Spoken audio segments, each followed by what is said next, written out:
자, 이번 시간은 169쪽이 되겠죠. 우리가 수익 방식입니다. 감정평가의 3방식이 원가 방식, 비교 방식, 수익 방식 세 가지 방식이 있죠. 자, 이 마지막 방식에 대한 설명인데, 자, 부동산을 우리가 이용함으로써 어느 정도의 수익, 편익을 얻을 수 있느냐, 이 수익성의 원리를 근거로 합니다. 자, 이 수익성의 원리를 근거로 하고요. 자, 그리고 우리가 부동산을 우리가 이용을 하기 때문에 이것은 공급 측면이 아니라 수요 측면을 강조하죠. 그렇기 때문에 수요자 가격의 특징을 가지고 있죠. 자, 수익성의 원리와 수요자 가격의 특징을 가지면서 나타난 방식이 바로 이 수익 방식입니다. 자, 그래서 이 수익 방식은 특히 우리가 이 수익을 창출하는 이 수익성 부동산에 유용하게 적용할 수 있는데, 이 수익성 부동산은 이 기업용 부동산, 이 기업용 부동산은 우리가 상업용 부동산, 공업용 부동산, 광업용 부동산을 의미하고, 이 기업용 부동산에다가 이 임대용 부동산 두 가지를 수익성 부동산이라고 하는데, 이 수익성 부동산에 우리가 유용하게 적용할 수 있는 게 수익 방식입니다. 자, 그러면 또 수익 방식도 우리가 대상 물건의 가액을 구하는 이 수익 환원법이고, 이 대상 물건의 임대료를 구하는 방법이 수익 분석법이죠. 자, 수익 분석법은 기업용 부동산에만 적용하는데, 이 수익 분석법에서 구한 임대료를 수익 임대료라고 하죠. 자, 일반 기업 경영에 의해서 산출한 총 수익에서 비용을 우리가 공제한 순수익이죠. 자, 이 순수익의 대상 물건을 계속 임대하는 데 필요한 경비를 더해서 우리는 대상 물건의 임대료를 산정하는 감정평가 방법 수익 분석법인데, 원래 시험에 또 요 수식을 주어지고 요 네모 안에 들어갈 말 무엇입니까? 출제를 또 27회 시험에 했었죠. 자, 이 수익환원법의 또 개념은 또 26회 또 24회 시험에 출제했는데, 자, 이 수익환원법에 구한 대상 물건의 가액을 이 수익 가액이라고 하죠. 자, 대상 물건으로부터 장래 산출할 것으로 기대되는 순수익이나, 이나는 또는이죠. 순수익이나 이 미래의 현금 흐름을 환원하거나, 환원할 때는 이 환원 이율로 환원하겠죠. 환원하거나 할인은 또 할인율로 또 할인하겠죠. 환원하거나 할인을 하여 대상 물건의 가액을 산정하는 감정평가 방법을 수익환원법인데, 자, 이렇게 구하는 방법 우리가 두 가지가 있습니다. 자, 그래서 이 개념을 또 우리가 자주 출제를 하고 있는데, 자, 이 수익환원법을 구성하는 3요소가 이 왼쪽으로 보면은 이 순수익은 순영업소득을 줄임말이죠. 자, 순영업소득을 줄임말이 순수익이고, 자, 순수익에다가 또 환원이율에다가 또 수익 가액을 구하는 이제 수익 우리가 환원 우리가 방법, 이렇게 세 가지가 수익환원법을 구성하는 3요소다, 이렇게 볼 수 있죠. 자, 순수익은 연간 단위, 순영업소득은 우리는 항상 연간 단위로 구한다.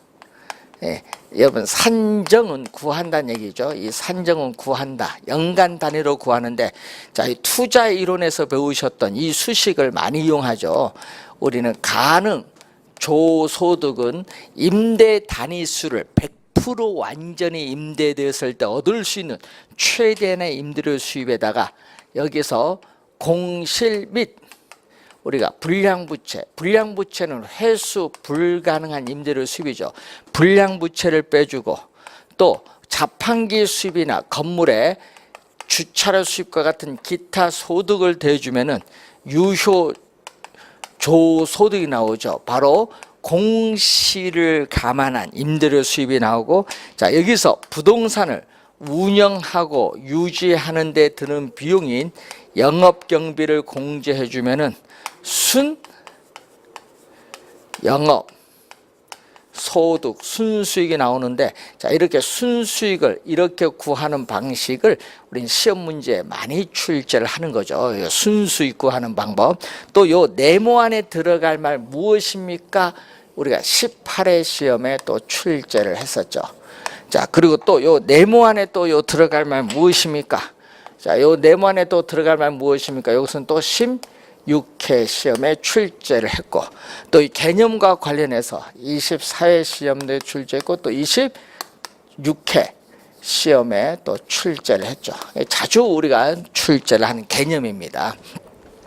자, 환원 우리가 이유를 한번 보면, 이제 순수익은 요 수식 정도 알아두시면 되죠. 이 대상 부동산에 귀속되는 적정한 수익이 순수익이고, 이 환원 이율을 보게 되면은, 자, 환원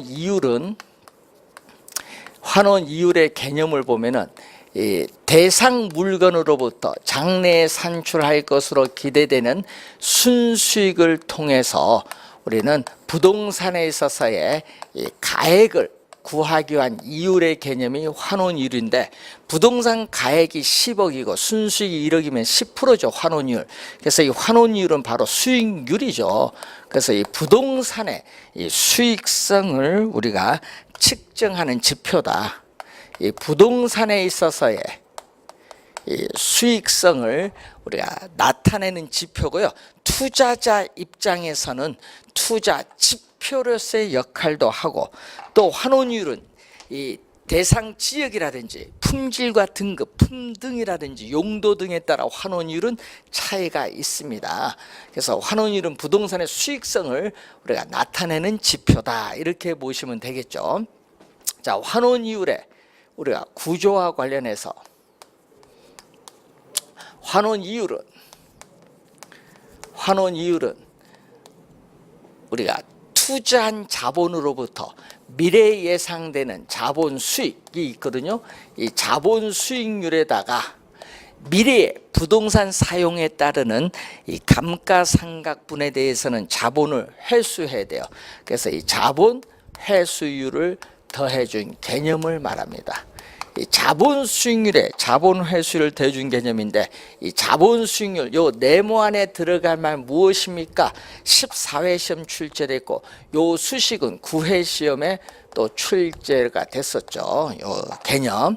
이 자본 수익, 미래 부동산 투자로부터 미래에 예상되는 자본 수익을 우리가 현재의 가치로 할인을 하기 때문에 이 평가에서는 자본 수익률은 할인율의 개념을 의미하고, 이 자본 회수율은 우리가 감가상각률을 의미한 거죠.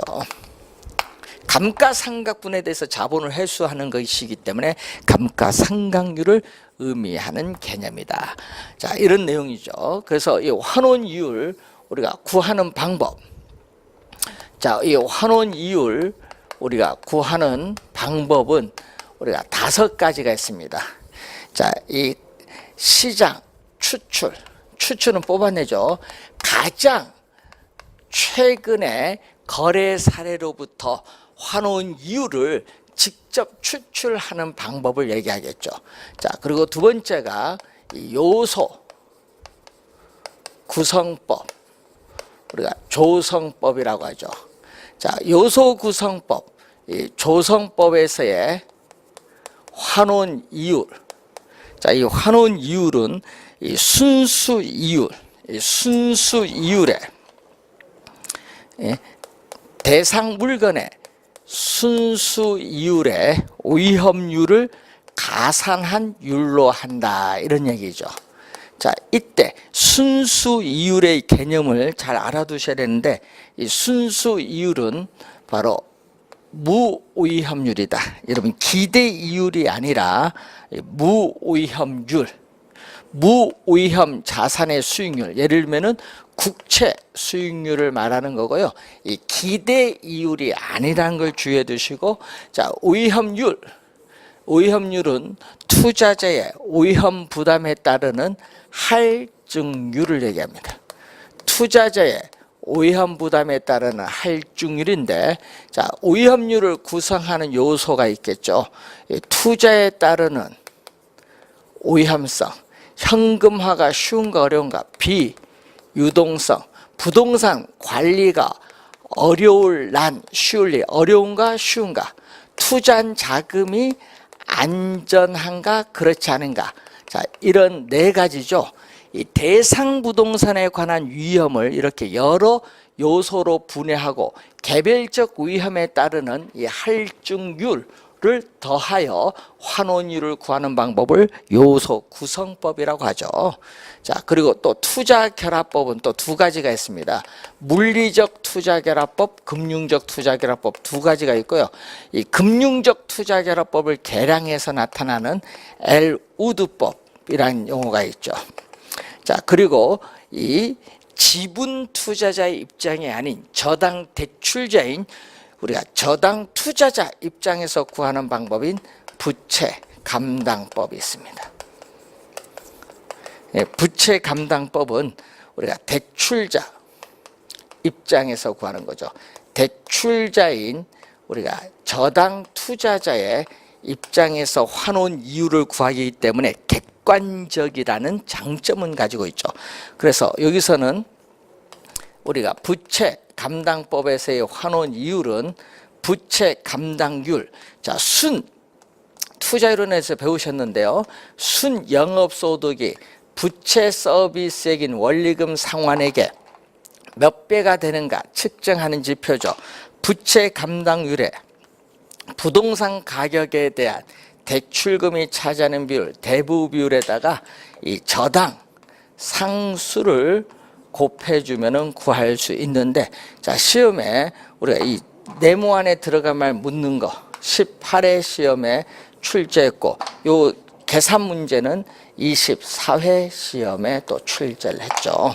관련해서 자, 이 5가지 환원율 구하는 방법이 있다, 이렇게 보시면 되겠고, 자, 그러면 수익 환원하는 방법, 이 수익 환원 방법은 4가지가 있는데 직접법 또는 직접 환원법인데, 여기에는 토지에 대해서 적용합니다. 자, 토지는 우리가 감가상각할 수 없는 자산이죠. 자, 이 토지 자체는 우리가 상각이 안 돼요. 토지는 사용하여도 소모가 안 되기 때문에 감가상각이 할 수 없는 자산이죠. 따라서 투자한 자본에 대해서 자본을 회수할 필요가 없어요. 토지, 뭐 농지나 우리가 염전 등의 토지에 적용하죠. 그리고 직선하는 법은 우리가 내용연수도 유한하고 수익도 유한한 상각 자산에 적용하죠. 건물 등의 구축물, 기계 등에 우리가 적용을 하죠. 상각 자산에 적용하는 방법이고, 자, 그리고 연금법, 연금법을 우리는 우두법이라고 하는데, 자, 연금법은 상각 금액을 재투자함으로써 수익을 더 영장시킬 수 있는 우리가 공장, 슈퍼마켓 등에 있어서의 복합부동산에 적용하죠.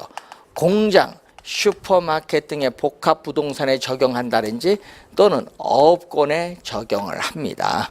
자, 연금법. 자, 그리고 상환기금법. 이 상환기금법을 우리는 호수 콜드법이라고 하는데, 이 호수 콜드법은 우리가 상각 금액을 재투자하여도 수익을 영장시킬 수 없는 우리가 광산이라든지 채석장이라든지 광업권 등에 적용을 하죠. 적용 대상 물건을 보는데, 자, 요 2가지는 복합 부동산에 적용합니다. 부동산이 부지와 건물, 기타 상각 자산의 결합으로 이루어진 경우에 이 부동산에 있어서의 일반 기업의 경영 또는 임대에서 발생한 순수익에 우리는 복리연금형가율을 곱하면 연금법이고 수익형가율을 곱하면 상환기금법이래요. 그래서 이 복합부동산의 두 개는 적용한다. 네 가지 방법인데 자세한 사항은 기본서에서 보고요. 어디에 적용하느냐, 종류 네 가지 종류 있다는 것 기억해 두시면 되겠습니다. 자, 이런 기본적인 내용을 우선 보시면 되겠죠.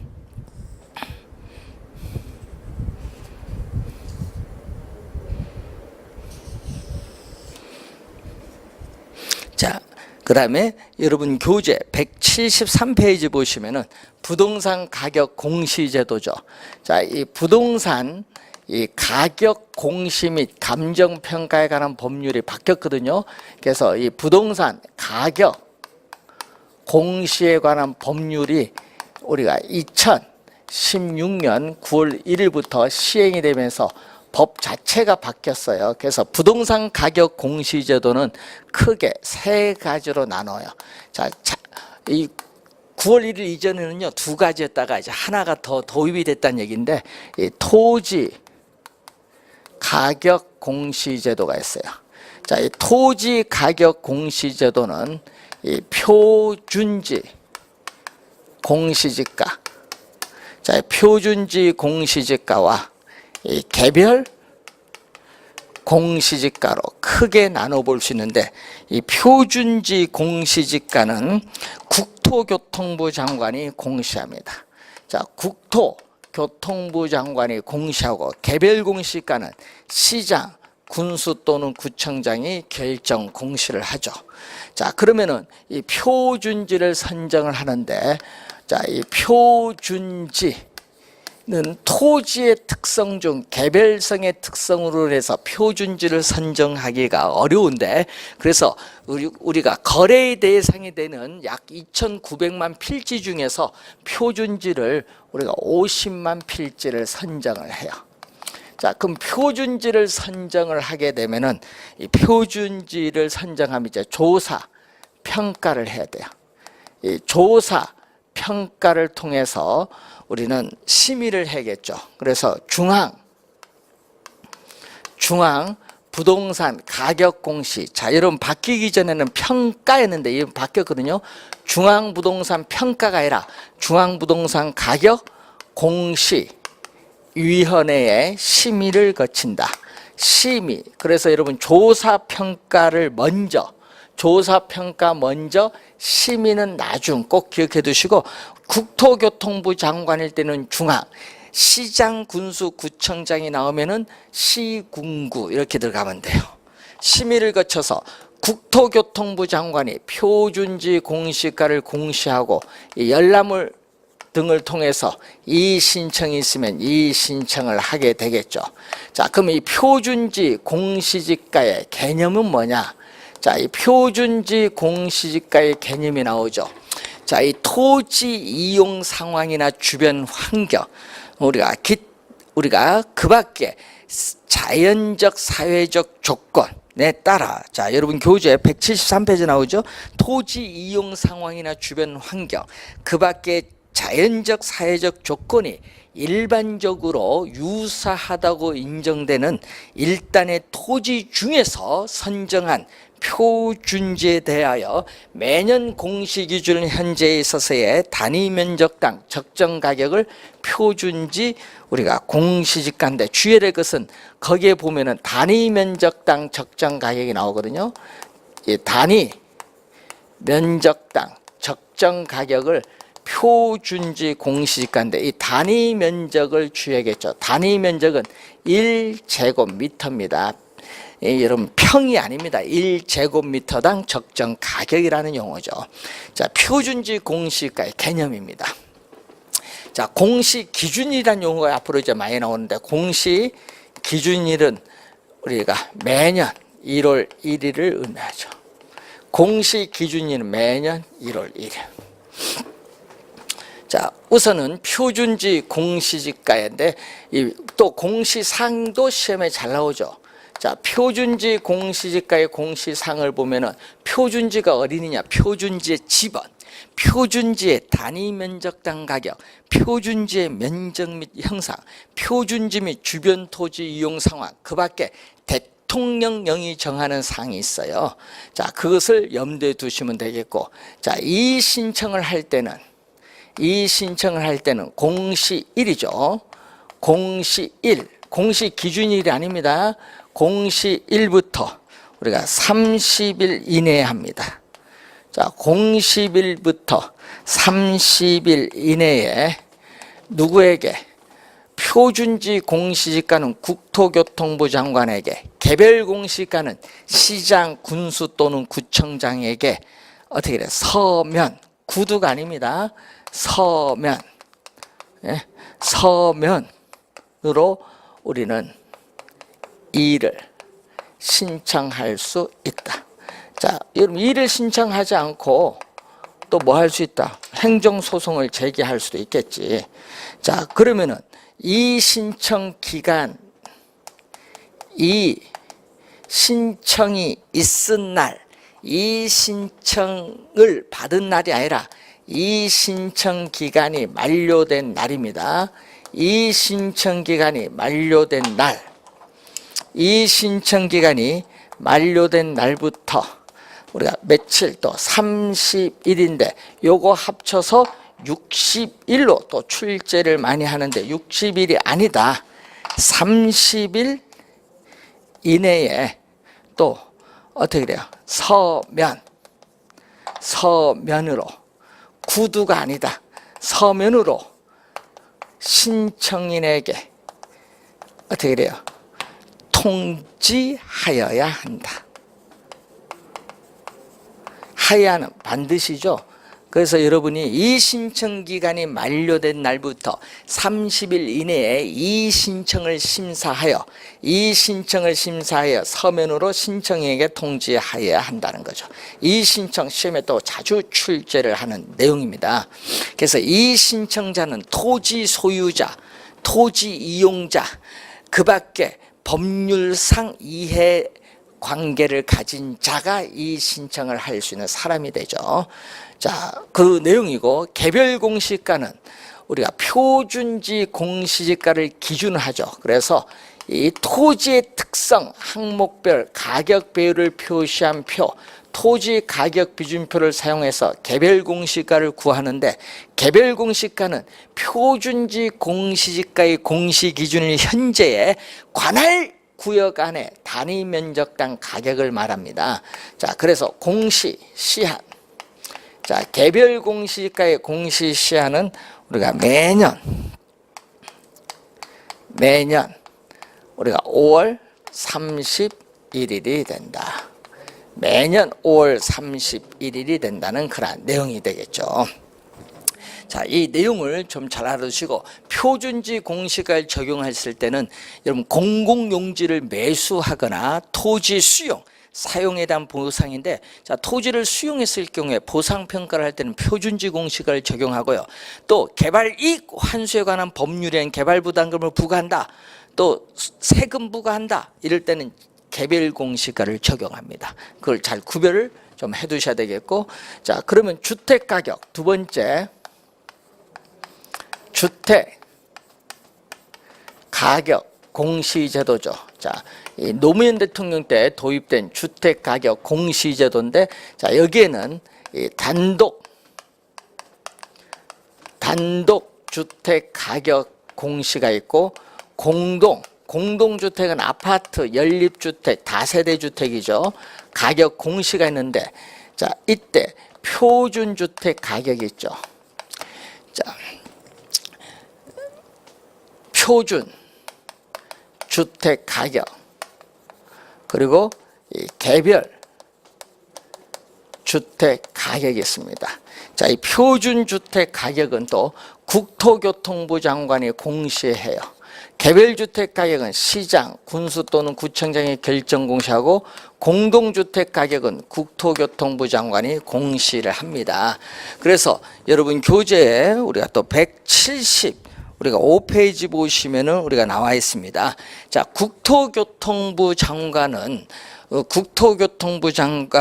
거기 보면 용도 지역 그리고 건물 구조 등이 일반적으로 유사하다고 인정되는 1단의 단독주택, 이거 27에는 공동으로 출제했죠. 1단의 단독주택 중에서 표준주택을 선정하여 우리가 매년 공시기준일 현재 적정 가격을 조사 상정하고 중앙부동산 가격 공시위원회 심의를 거쳐서 이를 공시하여야 한다는 얘기죠.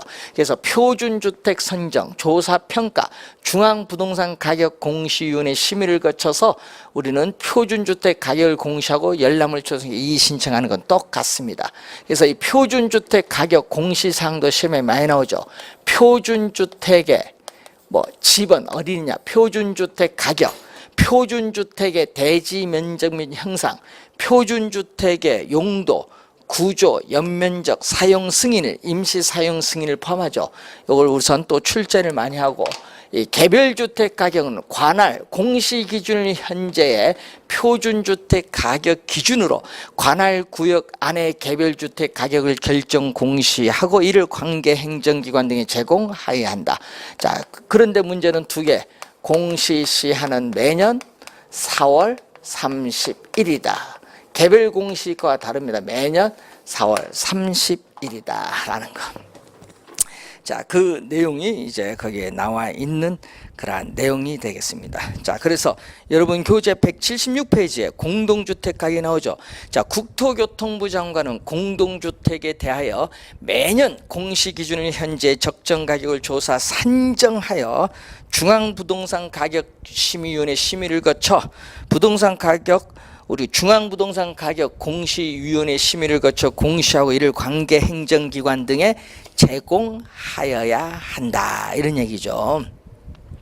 자, 그 내용을 염두에 두시고, 자, 177페이지에 이번에 도입된 제도가 나오죠. 자, 여러분이 이번에 도입된 제도 비주거용 부동산 가격 공시 제도가 이번 도입됐어요. 그럼 이 비주거용 부동산에 대한 가격을 공시하는 제도가 도입됐는데, 자, 여기에는 비주거용 표준 부동산 가격이 있고, 또 비주거용 개별 부동산 가격이 있고, 비주거용 집합 부동산 가격이 있는데, 자, 여기는 국토교통부 장관, 여기는 시장, 군수 또는 구청장이 결정 공시, 국토교통부 장관이 공시한데, 자, 여기 표준 개별, 여기는 집합이라는 걸 염두에 두셔야겠죠. 자, 그래서 여러분 교재 177페이지에 개념이 나오죠. 자, 국토교통부 장관은 용도 지역 그리고 이용 상황, 건물 구조 등이 일반적으로 유사하다고 인정되는 1단의 비주거용 우리가 일반 부동산, 비주거용 일반 부동산, 일반의 동그라미, 비주거용 일반 부동산 중에서 표준 부동산을 구하는 거죠. 일반 부동산 중에서 선정한 비주거용 표준 부동산에 대하여 매년 공시기준일 현재의 적정 가격을 조사 산정하고 중앙부동산 가격 공시위원회 심의를 거쳐 이를 공시할 수 있다. 이렇게 나오는 거죠. 자, 그리고 맨 밑에 170 밑에 보면은 또 개별 부동산이죠. 시장, 군수 또는 구청장은 시군구 부동산 가격 공시위원회 심의를 거쳐 매년 비주거용 표준 부동산 가격의 공시기준일 현재 관할 구역 안에 비주거용 개별 부동산의 가격을 결정 공시할 수 있다라는 내용이고, 자, 178페이지 보면 세 번째 나오죠. 비주거용 집합 부동산 가격이 나오는데, 또 국토교통부 장관은 비주거용 집합 부동산에 대하여 매년 공시기준 현재의 적정 가격을 조사 상정하여 중앙부동산 가격 공시위원회 심의를 거쳐 공시할 수 있다 얘기죠. 자, 그 개념 정도 여러분 아는데, 공시할 수 있다야다. 공시하여야 한다가 아니라 공시할 수 있다는 것은 공시할 수도 있고 공시하지 않을 수도 있는데, 자, 이 내용이 여러분이 이번에 도입되었다는 것을 기억을 좀 해두셔야 되겠습니다. 자, 이렇게 해서 여러분이 부동산 가격 공시 제도에 관련된 내용을 설명했는데, 자, 오늘 우리가 배우신 내용, 원가 방식, 비교 방식, 수익 방식, 부동산 가격 공시 제도에 관련된 이 내용에서 시험 문제가 우리가 세 문제 정도, 우리가 또는 많게는 네 문제 정도 출제될 수 있는 범위이기 때문에 잘 정리를 하시기 바랍니다. 자, 다음 시간부터는 우리 기본서 교재를 가지고 우리가 좀 더 기초에서 배운 내용을 좀 더 우리가 깊고 좀 넓게 강의를 진행하고요. 또 시험에 반드시 출제되는 부분을 표시하면서 강의를 진행하도록 하겠습니다. 자, 그럼 여러분이 즐거운 연말 잘 보내시고 내년 1월 달에 다시 뵙도록 하겠습니다. 수고 많으셨습니다.